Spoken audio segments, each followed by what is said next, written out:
지난 시간에 우리가 살펴본 내용은 예수께서 12제자를 갈릴리 전도 여행에 보내면서 양들을 이리 가운데 보내는 것 같다고 했습니다.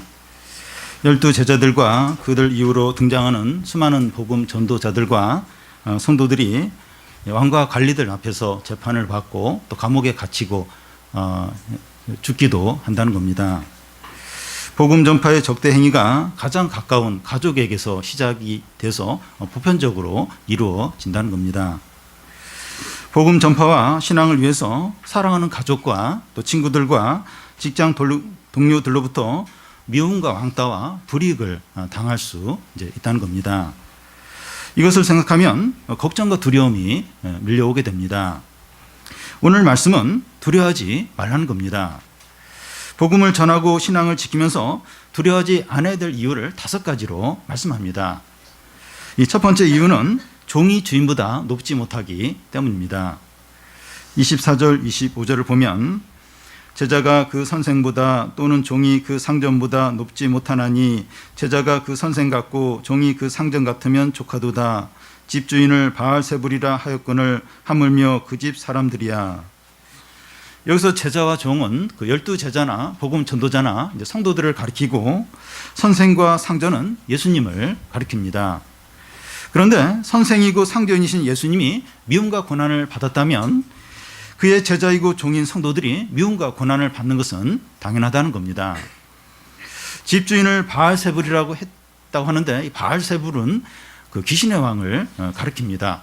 예수님이 귀신 들린 자들에게서 귀신을 쫓아내자 사람들이 이 귀신의 왕을 도움받아서 이제 이런 일을 한다고 한 것을 지금 가리키는 말입니다. 집주인인 예수님이 귀신의 왕이라고 모욕을 받았다면 집 사람들인 제자들이 더 심한 모욕을 당할 수도 있다는 겁니다.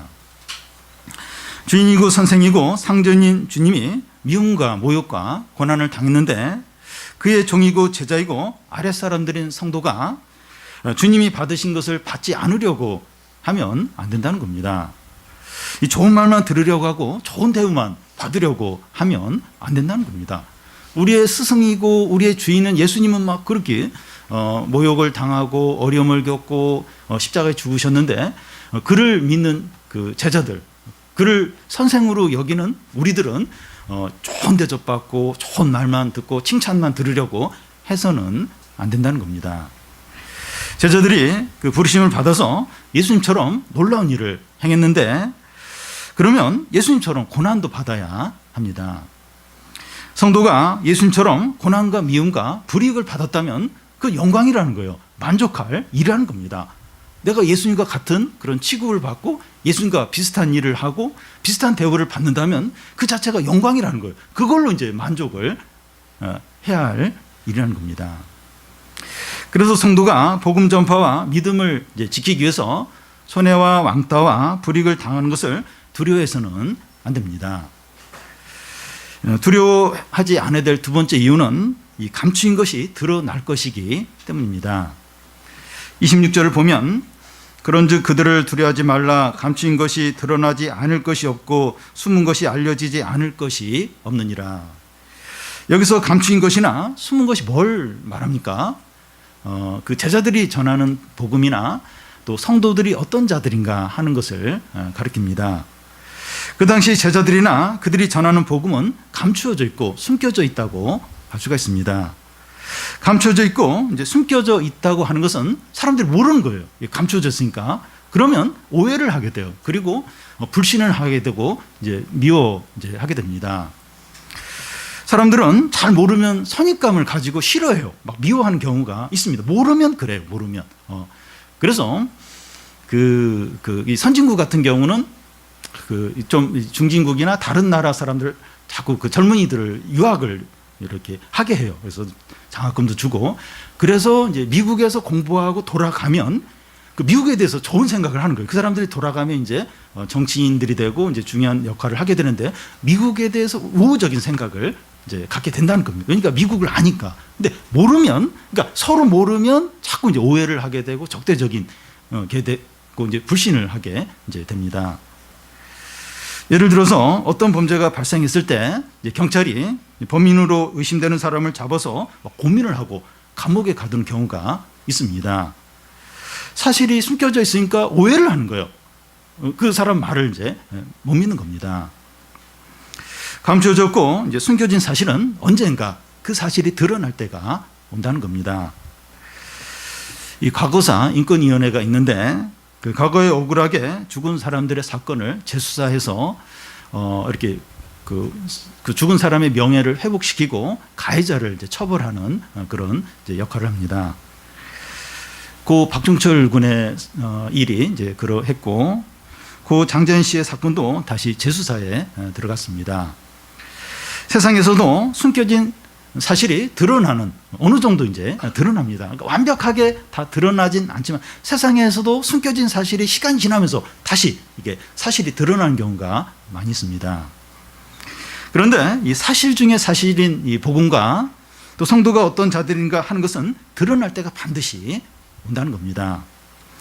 마지막 날 주님이 재림하셔야만 그 사실이 드러나는 것이 아니라 세상을 살면서 이제 드러날 때가 옵니다.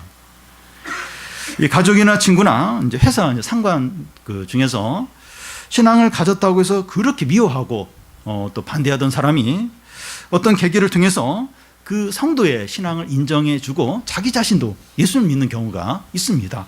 그렇게 미워하는 거예요. 그래요. 가족 안에서도 그럴 수 있고 직장 안에서 그렇게 미워하는데 어떤 계기를 통해서 그 믿음을 가진 사람의 신앙을 인정해주는 거예요. 그리고 그렇게 미워하던 사람이 예수님 믿는 그런 경우가 있습니다.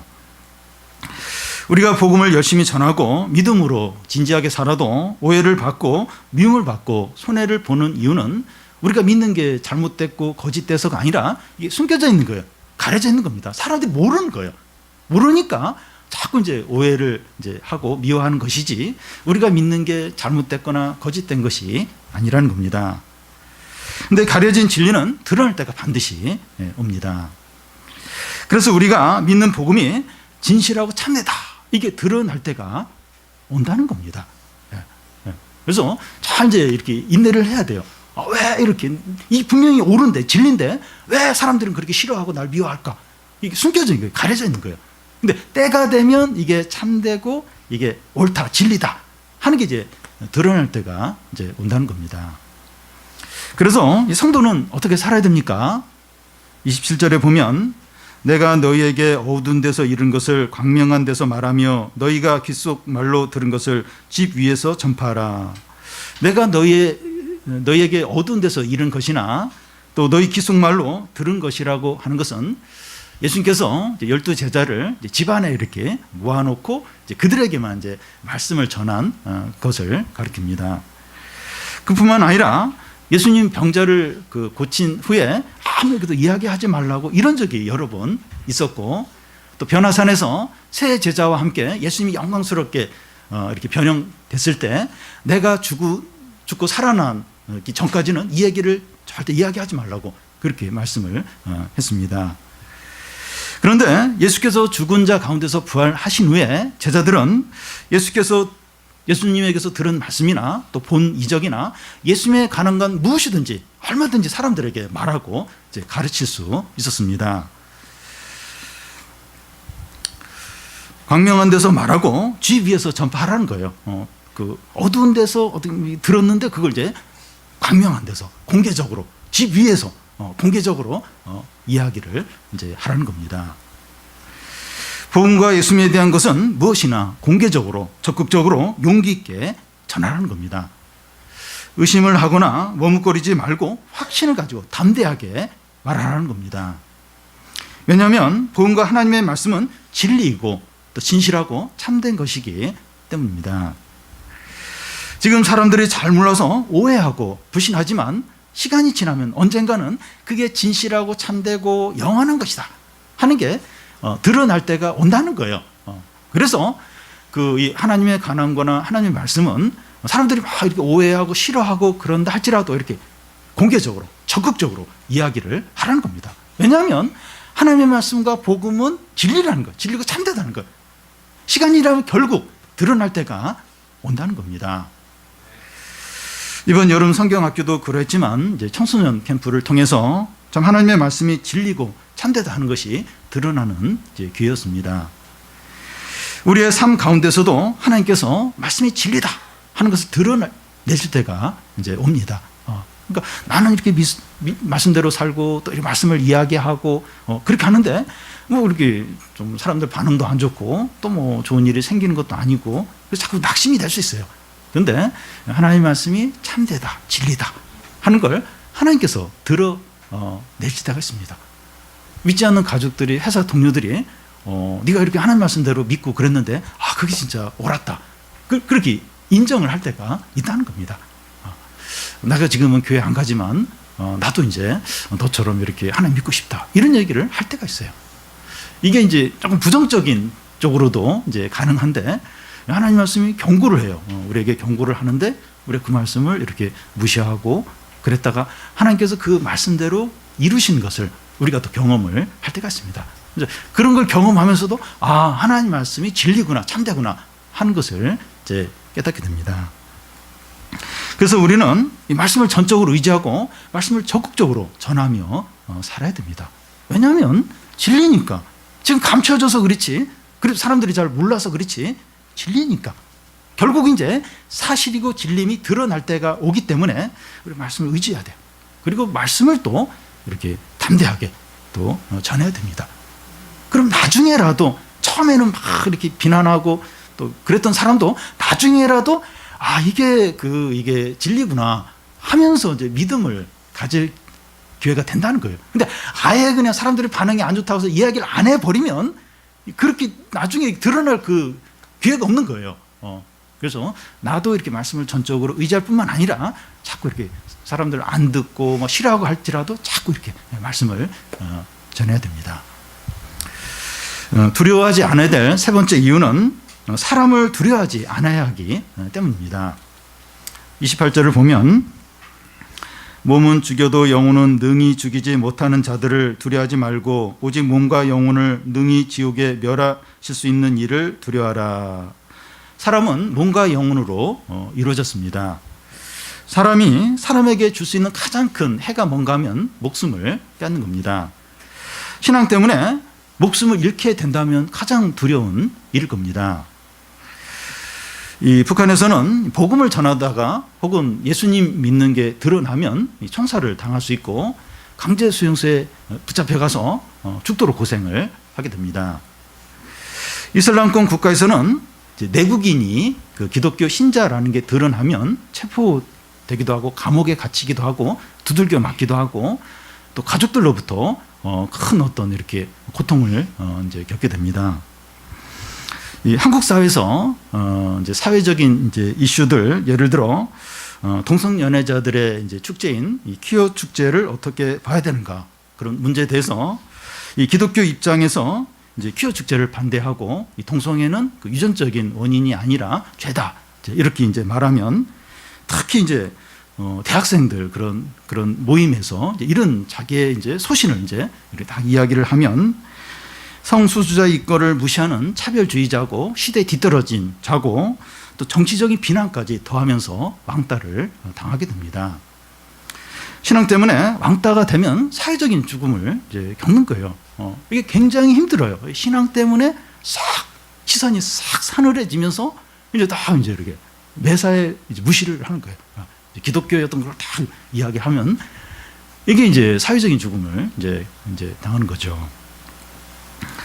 예수님이 하시는 말씀은 사람이 다른 사람에게 할 수 있는 최대한의 악이 이제 목숨을 빼앗는 것인데, 근데 그 이상 영혼을 건드리지는 못한다는 겁니다.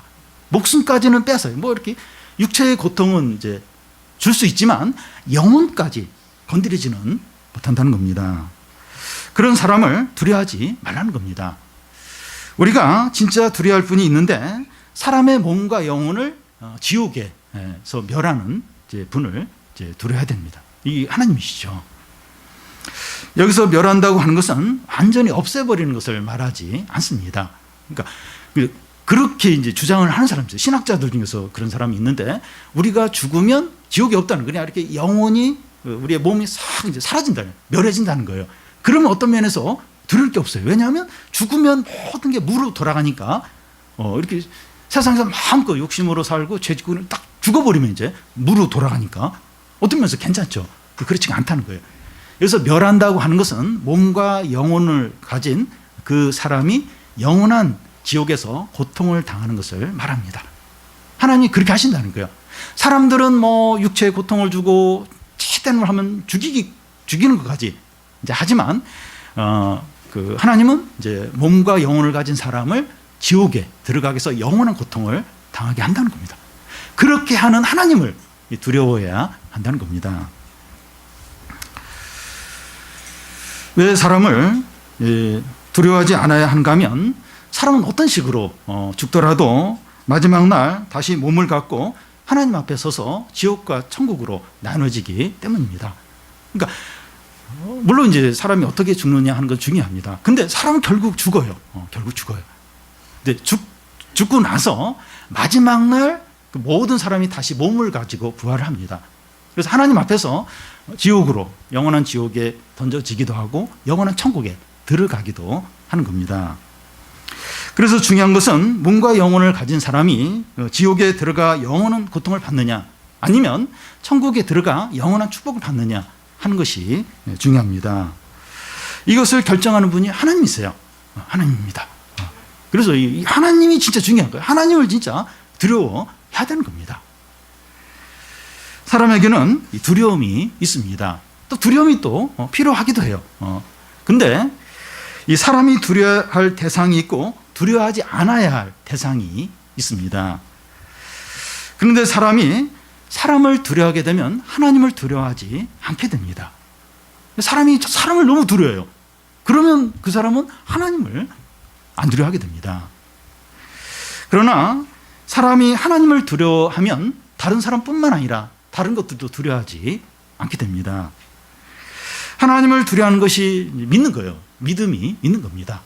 그러니까 하나님을 두려워하면, 하나님을 경외하면 사람을 안 두려워요. 다른 것도 두려워하지 않게 됩니다. 하나님을 믿는 사람은 다른 것들을 두려워하지 않게 돼요.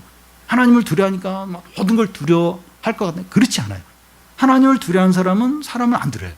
근데 사람을 두려워하는 사람은 하나님을 두려워하지 않습니다. 전에 어떤 분은 성경 지식도 많고 지적인 분인데 이 자녀의 안전에 대해서 지나치게 염려하는 것을 본 적이 있습니다. 물론 자녀의 안전에 대해서 부모가 염려하는 건 당연하죠. 그런데 믿지 않는 사람보다 너무 이렇게 염려를 많이 하는 겁니다. 하나님을 두려워하지 않기 때문에 그런 겁니다. 하나님을 진정으로 믿지 않으면 모든 염려와 두려움 가운데 살게 됩니다. 그러니까 이 교회를 다녀도 하나님을 두려워하지 않을 수 있어요. 하나님을 경외하지 않을 수 있어요. 그러면 염려가 그렇게 많은 거예요. 사람도 두렵고 미래도 두렵고 경제적인 것도 두렵고 질병의 문제도 두렵고 모든 게 이제 두렵게 됩니다. 다니엘서에 보면 다니엘의 세 친구가 용광로 같은 풀무불 앞에서 왕을 두려워하지 않고 하나님을 두려워함으로 신상에 절하는 것을 거부합니다. 우리가 신앙 때문에 손해보면 손해보겠다, 망하면 망하겠다, 죽으면 죽겠다고 결심하기를 바랍니다.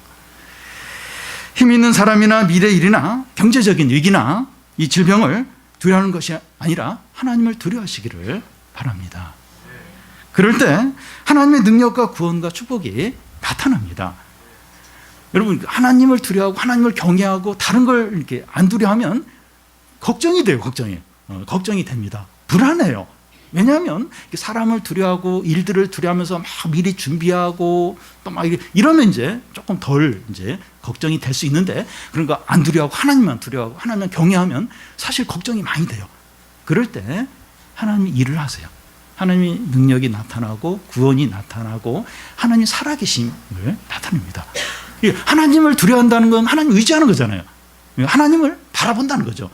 그런데 상황은 위험한 거예요. 어려운 거예요. 망할 것 같고 잃어버릴 것 같고 죽을 것 같은 거예요.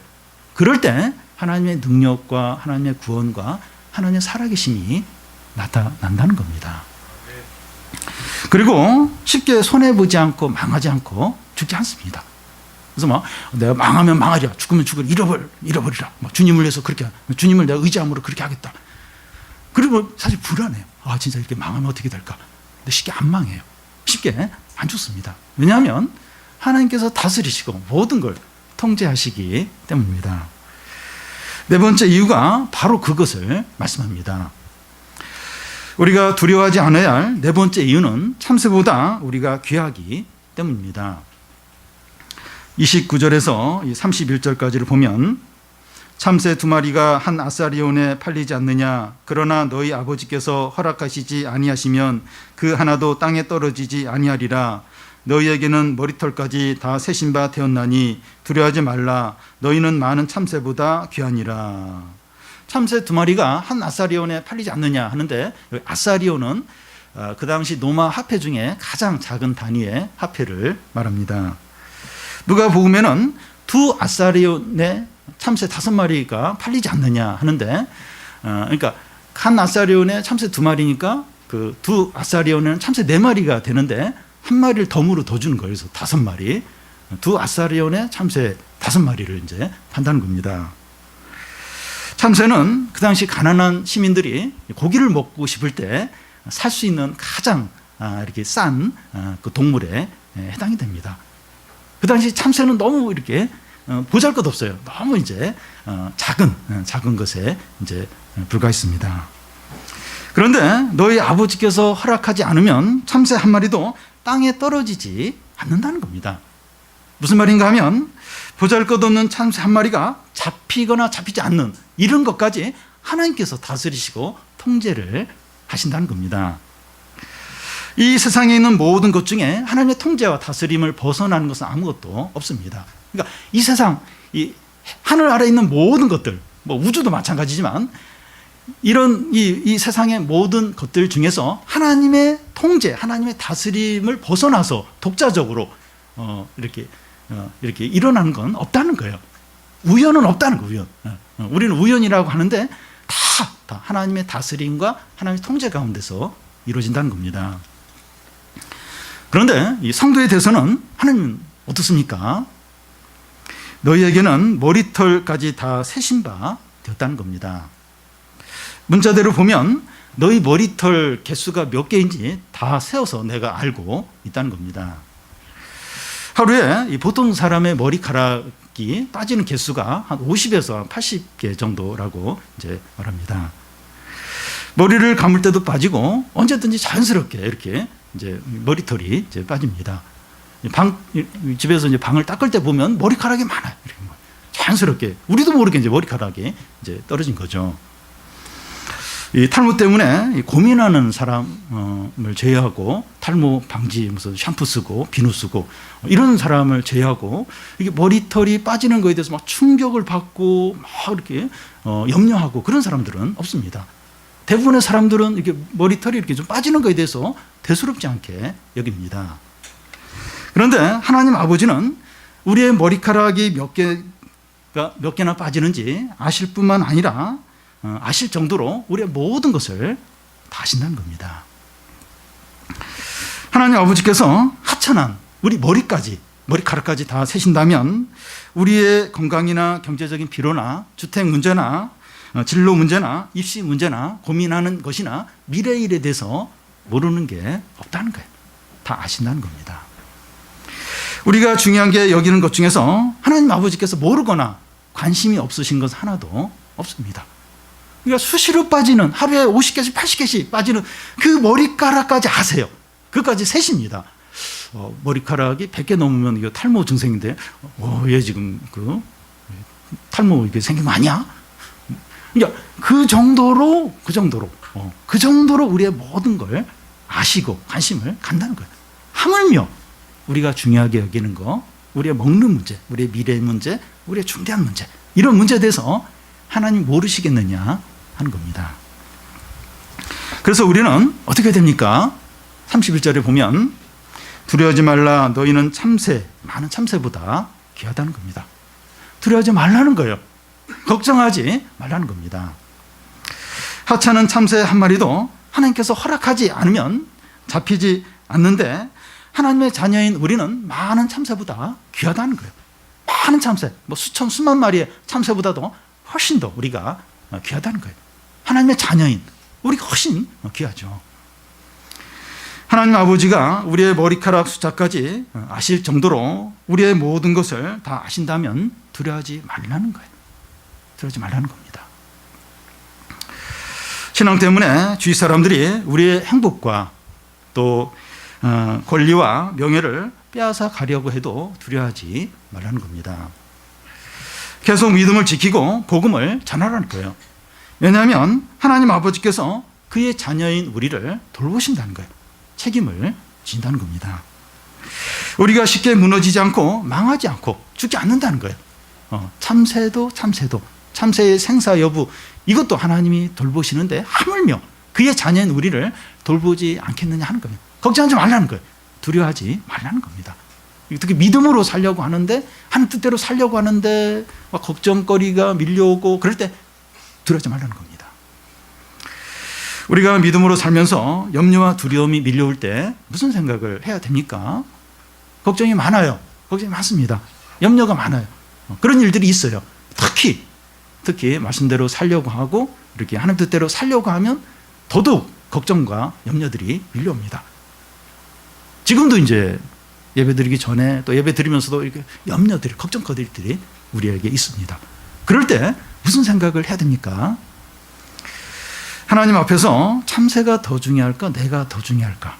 한번 생각해 보세요. 참새랑 나랑 뭐가 더 중요할까? 또 우리의 머리카락 개수까지 세신다고 하는데 내가 지금 힘들어하고 걱정하는 거 하나님이 모르실까? 한번 생각을 해보시기 바랍니다. 참새하고 하나님 자녀인 나하고 뭐가 하나님 앞에 더 중요할까? 하루에 80개씩 빠지는 머리카락까지 그것까지 아시는데 내 지금 걱정하고 염려하고 두려워하는 거 그거 하나님 모르실까? 내가 좀 고민하는 문제 하나님 모르실까? 그 생각을 하는 겁니다. 그러면 두려움이 사라져요. 두려움이 반 이상으로 줄어들 겁니다. 우리가 두려워하지 않아야 될 이 마지막 다섯 번째 이유는 성도가 사람들 앞에서 주님을 시인해야 예수님도 하나님 아버지 앞에서 그를 시인하기 때문입니다. 32절, 33절을 우리 한 절씩 교대로 읽겠습니다. 누구든지 사람 앞에서 나를 시인하면 나도 하늘에 계신 내 아버지 앞에서 그를 시인할 것이요.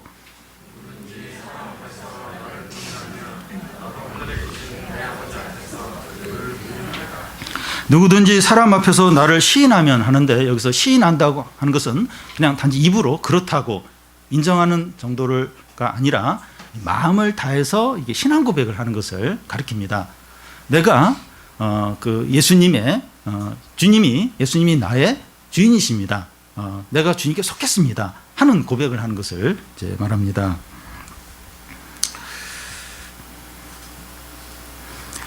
기독교는 이 침묵의 종교가 아니라 이 고백의 종교입니다. 마음으로 믿는 것이 중요하니까 말하지 않고 그냥 이렇게 침묵을 지켜도 되지 않는가? 그렇지 않습니다. 세례를 줄 때 예수님을 믿는지, 자기가 죄인인 것을 인정하는지, 예수님을 자신의 구주로 받아들이는지, 또 죄를 버릴 것인지 거기에 대해서 이게 대답을 해야 됩니다. 만약에 입으로 고백하지 않으면 신자로 인정할 수가 없고 세례를 줄 수 없습니다. 누구든지 사람 앞에서 나를 시인하며 하는데 여기서 사람은 믿지 않는 사람들을 가리킵니다. 물론 이제 믿는 사람들 앞에서도 이제 주님을 이제 시인해야 되지만 이제 믿지 않는 사람들 앞에서 내가 주님을 믿는 것을 시인을 할 수 있어야 한다는 겁니다. 우리는 이 대부분의 시간을 믿지 않는 사람들에 둘러싸여서 보냅니다. 우리는 그들 앞에서 예수님과 나는 하나라는 고백을 할 수 있어야 합니다. 아무 때나 이런 고백을 해야 한다는 것이 아니라 우리가 어떤 질문에 대답을 해야 하고 우리 행동에 어떤 신앙적인 답변을 해야 될 때 그때 이제 막 이야기를 해야 됩니다. 그럴 때 침묵을 지키거나 또 다른 어떤 그냥 엉뚱한 그런 말을 하면서 그냥 그 상황을 넘기려고 한다면 그 예수님을 시인하는 것이 이제 아닌 겁니다. 사람들 앞에서 예수님을 이제 부끄럽게 여기는 것이 됩니다. 이게 어떤 건가? 자, 예를 좀 들겠는데요. 부모와 이 자녀의 나이 차이가 많이 날 때 부모가 이제 학교를 찾아오는 경우에 자녀들이 부모를 부끄럽게 여기는 경우가 있습니다. 저와 이제 부모님과의 부모님과의 있고 좀 나이 차이도 좀 많은데요. 저 이제 7남매 중에 이제 막내입니다. 초등학교 때 이제 저희 아버지가 이제 학교에 오신 적이 있는데 친구들이 할아버지가 왔다고 그러는 거예요. 그리고 이제 수업 시간인데 이렇게 복도를 지나가시다가 저를 보고 나서 창문을 열고 뭘 건네줄 게 있었는데 저에게 부쩍 이제 바로 건네준 겁니다. 선생님한테 인사도 안 하고 뭐 선생님 허락도 안 받고 부쩍 바로 이제 이래 해서 제가 그때 얼마나 이제 창피했는지 모릅니다. 더 나아가 부모가 허름한 옷을 입고 학교에 와서 자녀를 아는 체 할 때 자녀가 부모를 부끄럽게 여길 수 있습니다. 물론 이제 뭐 부모를 막 싫어하거나 미워한 건 아닌데 이렇게 사람들 앞에서 어떤 그런 이제 부모를 인정하기가 이제 싫은 이제 그런 부분이 이제 있을 수 있습니다. 우리가 주님을 사람들 앞에서 그럴 수 있다는 겁니다. 우리가 그렇게 하면 예수님은 어떻게 하신다고 합니까? 우리가 막 예수님을 나 믿긴 믿어요. 믿긴 믿는데 사람들 앞에서 부끄럽게 여기는 거예요. 자꾸 숨기고 싶은 거예요. 그러면 예수님은 어떻게 하신다고 합니까? 누구든지 사람 앞에서 나를 부인하면 나도 하늘에 계신 내 아버지 앞에서 그를 부인하겠다는 겁니다. 여러분, 아무도 하나님 앞에 나아갈 수 없습니다. 오직 중보자 대신 예수 그리스도를 통해서만 나아갈 수 있습니다. 우리의 모든 죄가 용서받았고 의롭게 되고 하나님의 자녀가 될 수 있었던 것도 예수 그리스도 때문입니다. 그런데 예수 그리스도께서 나는 너를 모른다. 너와 나는 상관이 없다. 이러면 우리는 지옥에 가는 겁니다. 그러니까 예수님을 통해서만 우리가 이렇게 의롭게 되고 하나님께 나아갈 수 있는데 예수님 우리를 모른다는 거예요. 너는 나와 상관이 없다. 이러면 그냥 영원한 지옥에 갈 수밖에 없는 겁니다. 그가 교회를 빠진 적이 없고 성경 지식이 많고 봉사를 많이 했다 할지라도 아무 소용이 없습니다. 그러니까 하나님과 죄인인 우리 사이에 예수님이 중보자예요. 예수님을 통해서만 구원을 받을 수 있고 하나님 나라에 들어갈 수 있어요. 그런데 내가 너를 모른다. 너는 나와 상관없다. 이러면 나는 주님 잘 아는데요. 그래도 이제 아무 소용이 없는 겁니다. 우리 앞에서 살펴본 것처럼 주여 주여 하는 자마다 이렇게 하나님 나라에 들어갈 수 없다고 했는데 내가 주님을 위해서 귀신도 쫓아내고 놀랍게 가르치고 많은 엄청난 일을 많이 했다고 하는데 마지막 날 주님이 불법을 행한 자들아 나에게서 떠나가라. 내가 너희를 도무지 모르겠다. 이러면 이제 끝나는 겁니다. 왜냐하면 주님이 이제 중보자 되시기 때문입니다. 사람들 앞에서 주님을 시인하지 않는 그런 예를 이제 하나 들겠는데요. 간단한 것이지만 식사 기도입니다. 믿지 않는 친구나 회사 친구들이나 또 지위가 높은 분들과 이제 식사를 하는데 식사 기도를 생략하든지 아니면 이렇게 훑듯이 이렇게 기도를 대신 한다든지 그렇게 하는 경우가 있습니다. 왜 그렇게 합니까? 예수님을 믿는다는 게 부끄러운 거예요. 자신이 기독교인인 것을 드러내기를 원치 않는 겁니다. 높은 지에 있는 분과 식사하는 자리에서 기도하는 것은 그분이 이제 예수를 믿지 않기 때문에 예의에 벗어나기 때문에 내가 이제 생략을 했다. 이렇게 이제 할 수도 있습니다. 그런데 하나님과 그분, 좀 지위가 높은 분하고 누가 더 크고 누가 더 높으냐 하는 겁니다. 결국 그게 이제 하나님보다 그 사람이 더 높다는 것이 되기 때문에 이게 합리화가 될 수 없다는 겁니다. 식사 기도는 아주 작은 것인데 이런 작은 것에서부터 우리가 예수님을 부끄럽게 여길 수 있습니다. 그런데 우리가 사람들 앞에서 주님을 시인하면 주님은 어떻게 합니까? 참 이렇게 사람들 눈치 안 보고 이렇게 내가 주님을 시인하고 내가 그리스도인 걸 이렇게 드러내고 그렇게 하면 어떻게 됩니까? 나도 하늘에 계신 내 아버지 앞에서 그를 시인한다는 겁니다. 우리가 사람들 앞에서 예수님을 믿는다는 것을 나타낼 때 예수님은 하늘에서 하나님 앞에서 우리를 가리키면서 이 사람은 나에게 속한 자이고 내가 그를 위해서 죽었고 그의 죄가 다 용서받았다. 이 사람들은 의롭다. 이렇게 말씀을 한다는 겁니다. 그러면 바로 통과해요. 영원한 천국으로 들어가게 됩니다. 그러니까 이런 선언이 있어야 돼요. 이 사람은 나의 사람이다. 나에게 속했다. 그리고 내가 이 사람을 위해서 죽었고 이 사람은 죄 용서를 받고 의롭다. 예수님이 이런 선언을 해줘야 됩니다. 그래야 딱 통과가 되는 거예요. 통과가. 다른 거 여러 가지 자격증, 여러 가지 내 자랑들 막 이런 거 다 이게 쓰레기에 불과해요. 그 누더기에 불과합니다. 예수님의 이 선언이 있어야 돼요. 예수님의 이 증거가 있어야 됩니다. 여러분, 우리가 사람들 앞에서 그 예수님을 인정하는 거 어떤 면에서 작은 거예요. 대단한, 물론 그게 어려운 거긴 하지만 그게 뭐 대단한 거라고 볼 수 없어요. 좀 작은 거일 수 있지만 이것이 예수 그리스도가 하나님 아버지 앞에서 우리를 인정하는 어떤 증거, 어떤 보증이 된다는 겁니다. 우리가 이 땅 가운데서 주님을 부끄럽게 하지 않고 이렇게 내가 주님께 속했고 그리고 믿음을 이렇게 나타내면 그게 바로 예수 그리스도가 하나님께 우리를 증거하는, 의롭고 하나님의 자녀고 이 사람은 구원을 받았다, 이런 그 근거 자료로 보증하는 것으로 바로 연결이 된다는 겁니다. 그래서 우리가 이 세상 가운데서 사람들 앞에서 이렇게 신앙을 이제 나타내고 내 예수님 믿는 거 드러내고 예수님 부끄럽게 하지 않고 이게 얼마나 귀하고 복된 것인지 모릅니다. 어떻게 보면 조금 부끄럽죠. 부끄럽고 쑥스럽고, 그러고 나면 참 이렇게 내가 제한받게 되고 사람들은 이제 그런 시각으로 보고, 그렇다 할지라도 그게 얼마나 귀하고 복된 일인지 모릅니다. 바로 예수 그리스도는 하나님 아버지 앞에서 우리에 대해서 바로 그걸 통해서 증거를 이제 하시기 때문입니다. 그래서 우리가 사람들 앞에서 신앙을 나타내고 이 복음 전하는 것을 두려워하지 말라는 겁니다. 이것에 우리의 영원한 삶이 달려 있다는 겁니다.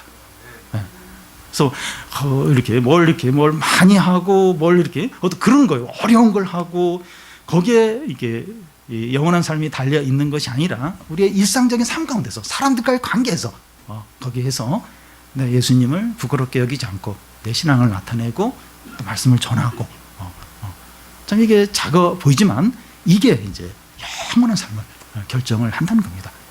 근데 이게 되지 않으면 뭔가 이렇게 열심히 내는 것 같은데 딱 이렇게 세상 나가면 전혀 이렇게 표 안 나고 표 안 내게 하고 그냥 이렇게 타협하고 욕심으로 살고 죄 가운데 동참하고 이러면 없는 거예요. 아무것도 없는 겁니다. 중보자에 대한 예수님과 아무 상관이 없는 거예요. 내가 너 모른다. 난 너 모르는데 이것보다 더 억울하고 비참한 사람이 없습니다. 아예 그냥 예수님 안 믿고 그냥 이렇게 마음껏 세상에서 하고 싶은 대로 살다가 이렇게 영원한 지옥에 가면 어떤 면에서 억울한 게 없을 수 있어요. 그런데 나름대로 이렇게 주님을 위해서 산다고 하고 또 많은 그 애를 쓰고 또 막 절제도 하고 그렇게 했는데 중보자 되신 예수님이 나 너 모르는데 나 너와 상관없는데 이것만큼 비참하고 절망적인 게 없다는 겁니다. 그게 뭐에 달려 있느냐? 우리가 사람들 앞에서 내 신앙을 나타내고 그리고 그리스도인 걸 밝히고 또 말씀대로 살고 여기에 이제 달려 있다는 겁니다. 지금까지 우리는 사람들 앞에서 믿음을 지키고 복음을 전하는데 두려워하지 않아야 될 5가지 이유를 살펴봤습니다. 5가지 이유를 관통하는 원리가 뭡니까? 이 5가지 쫙 봤는데 이게 관통하는 그 원리가 뭡니까?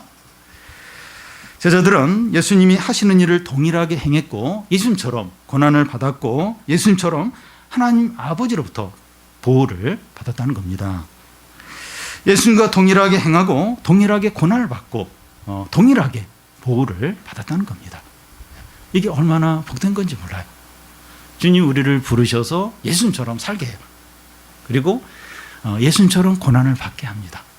그리고 예수님처럼 보호를 받게 한다는 겁니다. 너희 아버지가 머리털까지 세신바 되었다는 것이 그것을 증거합니다. 참 우리가 얼마나 존귀하고 복된 자인지 몰라요. 그러니까 예수님과 동격이에요. 예수님같이 행하고 예수님처럼 고난받고 예수님처럼 보호를 하는 겁니다. 머리털까지 다 세신 것처럼 이렇게 지키신다는 거, 하나님이 그 독생자 아들을 그렇게 하시죠. 근데 그처럼 그 독생자 아들을 대하신 것처럼 우리를 보호하고 지킨다는 겁니다. 우리가 그렇게 존귀하고 복된 자라면 좀 이렇게 고난받고 또 예수님처럼 좀 이렇게 좀 어려움 겪고 괜찮죠. 괜찮습니다. 좀 영광이죠. 자랑스러운 거죠. 그리고 주님이 어떤 고난을 허락하시더라도 다 그 모든 걸 통제하시면서 머리카락까지 세시면서 철저하게 그걸 통제하시면서 괜찮습니다. 괜찮아요. 괜찮고 받을만 하다는 겁니다. 그래서 힘 있는 사람이나 미래 일이나 죽음도 두려워하지 말라는 겁니다. 우리가 죄짓거나 욕심으로 살거나 불신앙으로 산다면 두려워해야 됩니다. 이제 두려워해야 돼요. 이렇게 욕심으로 살고 죄질 때는 두려워해야 됩니다. 근데 믿음으로 살고 복음을 전하면서는 두려워하지 말라는 겁니다. 반대로 하면 안 돼요. 이렇게 죄짓고 욕심으로 살면 안 두려워하고 막 믿음으로 살면서 너무 두려워해서 그거 못하고 그렇게 하면 안 됩니다. 죄질 때는 두려워해야 돼요. 진짜 두려워해야 됩니다. 왜냐하면 하나님이 이렇게 말씀하신 대로 이루어져요. 그 심판이 이루어집니다. 두려워해야 되고, 근데 믿음으로 말씀을 전하면서 또 주님을 사람들 앞에서 시인하면서는 두려워하지 말라는 거예요. 하나님 말씀대로 하나님 지켜주신다는 거예요. 함께 한다는 겁니다. 우리가 오직 하나님만을 두려움으로 사람이나 다른 어떤 것도 두려워하지 않는 성도들이 다 되시기를 바랍니다.